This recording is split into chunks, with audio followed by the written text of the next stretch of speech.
The sun hung low over Coyote Gulch, painting the wooden gallows blood red. The crowd gathered in the town square, their faces hard as the desert that surrounded them. Sheriff Wade Holbrook stood with his thumbs hooked in his belt, watching as they brought the prisoner forward. Eli Morgan walked with his head high despite the shackles. His eyes, sharp and clear, took in everything. The muttering townsfolk. The platform built of fresh-cut pine. The rope that swayed in the evening breeze. He couldn't hear their whispers, but Eli had learned to read a crowd. 20 years of silence had taught him to see what others missed. The sheriff climbed the steps behind him, boots heavy on the wood. Eli Morgan, he announced to the crowd, though Eli couldn't hear the words. You've been found guilty of murder and theft. Have you anything to say before sentence is carried out? Eli turned his face to the sheriff. His hands, bound before him, made a small gesture, a request. The sheriff hesitated, then nodded to his deputy. When his hands were freed, Eli's fingers moved in the language he created for himself over the years. No one in Coyote Gulch understood it. No one had ever tried. The sheriff's face hardened. Enough of your devil's signs. He nodded to the executioner. The noose settled around Eli's neck, rough hemp against sun-weathered skin. His eyes found a young woman in the crowd, Sarah Tillman, the only person who'd ever shown him kindness. She looked away.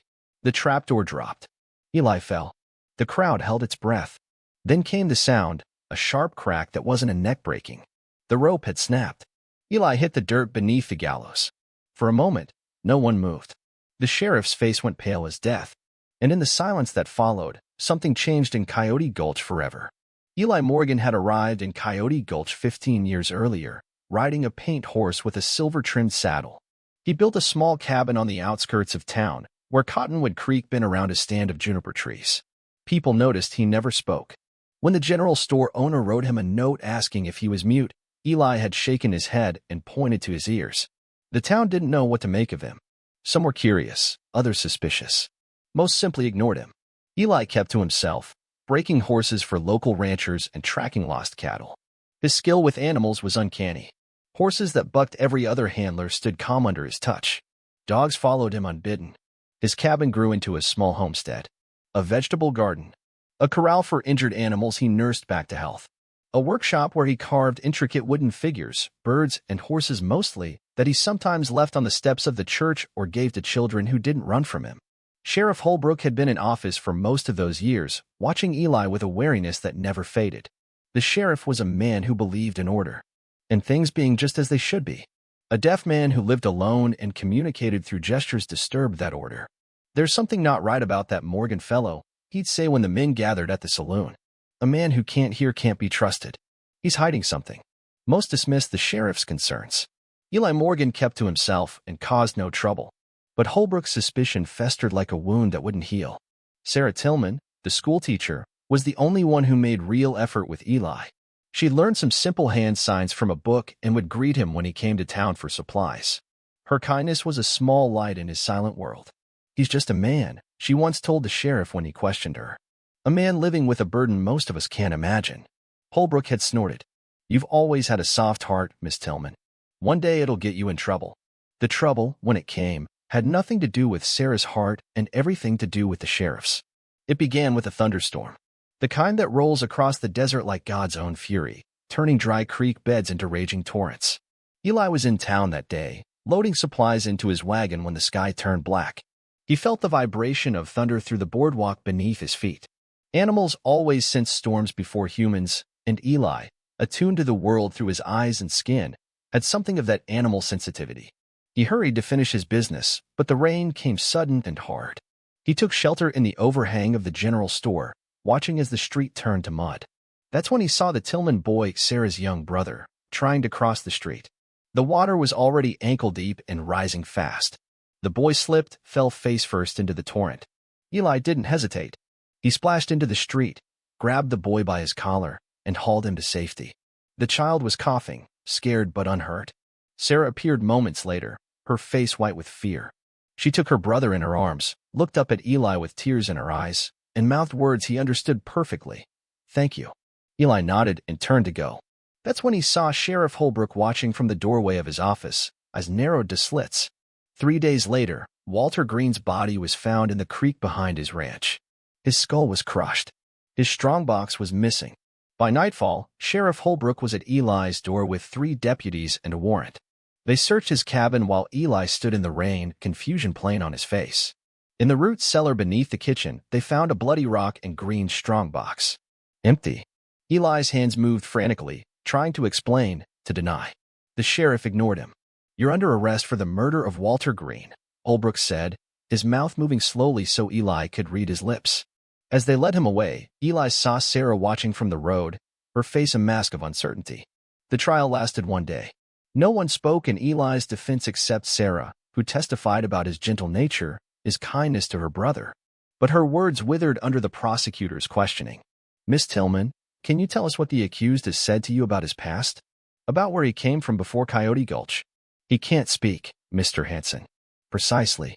We know nothing about this man. Nothing except that Walter Green's blood and money were found in his home." The jury deliberated for less than an hour. "Guilty." Eli lay on the hard floor of his cell the night before his execution, watching moonlight crawl across the wall. He couldn't hear the sounds of the jail, the snoring of drunks in nearby cells, the creaking of the building settling, the occasional footsteps of the night deputy. His world had always been one of silence and stillness. He thought about the strongbox, the blood-stained rock. Someone had put them there. Someone who knew he couldn't cry out his innocence, couldn't defend himself with words. Sheriff Holbrook appeared at the cell door near midnight. He unlocked it and stepped inside, closing it behind him. Eli sat up, wary. The sheriff's face was flushed, his eyes bright in a way Eli had seen before in men who'd had too much whiskey. He swayed slightly as he stood over Eli. "You know why it has to be you," Holbrook said, his lips moving carefully. "This town needs order. Needs normal folks. Not some." He waved his hand vaguely at Eli. "Not someone like you." Eli's hands moved, asking a question. The sheriff laughed. "I don't speak your devil language." He crouched down, his face inches from Eli's. "I saw how Sarah looks at you. How she defends you." His breath was sour with alcohol. "She deserves better." Understanding dawned in Eli's eyes. He lunged forward, but the sheriff was ready. The blow caught Eli on the temple, sent him sprawling back. "Try to attack me? That'll just make tomorrow easier." Holbrook straightened his vest. "Sleep well, Morgan. It's your last chance." After the sheriff left, Eli sat against the wall, holding his throbbing head. In 15 years, he'd never felt so utterly alone. Morning came too soon. They brought him a last meal he couldn't eat and a preacher whose prayers he couldn't hear. Then they bound his hands and led him to the gallows. The whole town had turned out. Children sat on their fathers' shoulders for a better view. Women fanned themselves against the heat.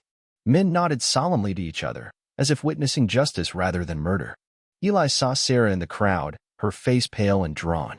Beside her stood the sheriff, one hand resting possessively on her shoulder. That's when Eli knew. It wasn't just jealousy that drove Holbrook. It was fear of what was different, what couldn't be controlled or understood. They positioned him over the trapdoor. The executioner, a traveling professional from the territorial capital, checked the knot, the rope's tension. He was methodical, taking pride in his work. Eli looked out at the faces turned toward him. Not in hate, he realized. In curiosity. In the strange hunger humans have for witnessing death. The sheriff read the death warrant, his lips moving in a rhythm Eli had seen countless times. The formal words of law used to cloak a killing. The executioner placed the hood over Eli's head. Darkness. Then the world dropped away beneath his feet. The fall. The jerk. The expected snap of his neck. Instead, another sound. The rope breaking. Eli crashed to the ground beneath the gallows, the breath knocked from his lungs. When he managed to look up, pushing the hood back, he saw hundreds of faces staring down in shock. The sheriff's was the palest of all. The crowd erupted in motion and noise Eli couldn't hear. Some pointed skyward. Others fell to their knees. A few began to back away, making signs of the cross. The executioner examined the broken rope, bewilderment on his face. "It's new hemp," Eli saw him say to the sheriff. "Strongest I've ever used." In that moment of confusion, Sarah pushed through the crowd. She knelt beside Eli, her hands moving in the simple signs she knew. "Are you hurt?" He shook his head, though his neck was raw and his ankle twisted from the fall.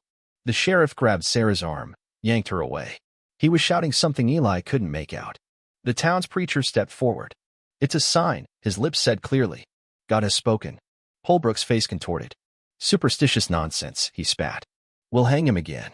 Get another rope. But the crowd had changed. Murmurs spread. Faces that had been eager for death now showed doubt, fear. The preacher stood his ground. In all my years, I've never seen such a thing. This man has been spared by divine intervention. He's a murderer, the sheriff shouted. Walter Green's blood is on his hands. Is it?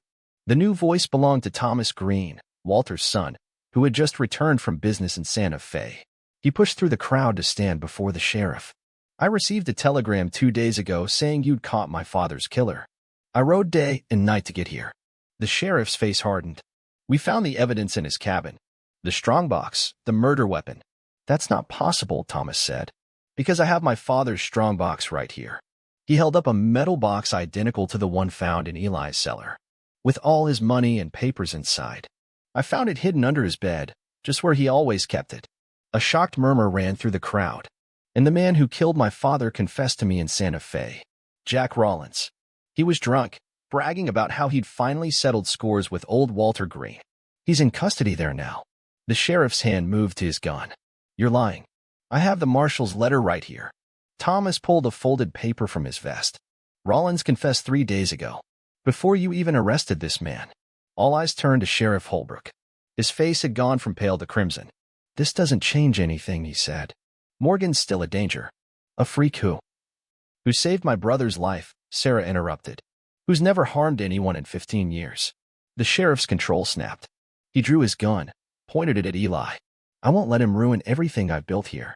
Thomas Green stepped between them. Put the gun down, Sheriff. It's over. For a moment, it seemed Holbrook might shoot anyway. Then his shoulders sagged. The gun lowered. He bewitched you all, he muttered. Made you forget what's normal. What's right? 2 deputies stepped forward, uncertainty on their faces. The older one spoke.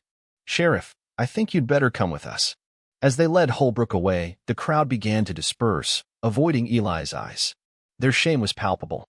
Sarah helped Eli to his feet. Her hands formed careful signs. I'm sorry. Eli nodded. There was no sign for what he felt, the hollow victory of surviving when you've seen the truth of your neighbors' hearts. The weeks that followed were quiet ones. Sheriff Holbrook was removed from office, awaiting trial for evidence tampering and attempted murder. The town appointed Thomas Green as interim sheriff. Eli returned to his cabin, to the animals that had always accepted him without question.